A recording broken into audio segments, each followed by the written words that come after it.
Hello friends, स्वागत है एक नई वीडियो में। अगर आपके पास भी इन्फिनिक्स हॉट 65G है और आप भी चाहते हैं कि डायल पैड में वीडियो कॉलिंग का आइकन दिखे तो कैसे आप इस सेटिंग्स को ऑन कर सकते हैं।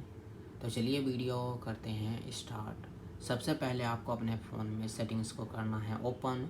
सिम एंड नेटवर्क सेटिंग्स पर क्लिक करेंगे, सिम सेलेक्ट करेंगे, ऊपर की तरफ स्क्रॉल करेंगे।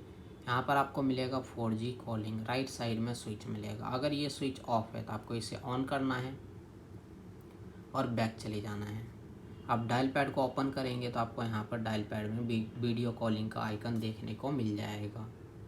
आप इसी तरह से वीडियो कॉलिंग आइकन को इनेबल कर सकते हैं। तो आज की वीडियो में बस इतना ही। और आपको फ़ोन से रिलेटेड, ऐप से रिलेटेड, गेम से रिलेटेड कोई भी जानकारी चाहिए तो आप हमें कमेंट्स करके बता सकते हैं। नहीं तो वीडियो प्लेलिस्ट में जाकर आप वहाँ से भी प्रॉब्लम को सॉल्व कर सकते हैं। और हमारे वीडियो देखने के लिए share, subscribe, like, bell icon के बटन ज़रूर दबा दें ताकि नए वीडियो का नोटिफिकेशन आपको मिलता रहे। मिलते हैं नेक्स्ट वीडियो में एक नई टॉपिक के साथ। तब तक के लिए नमस्कार।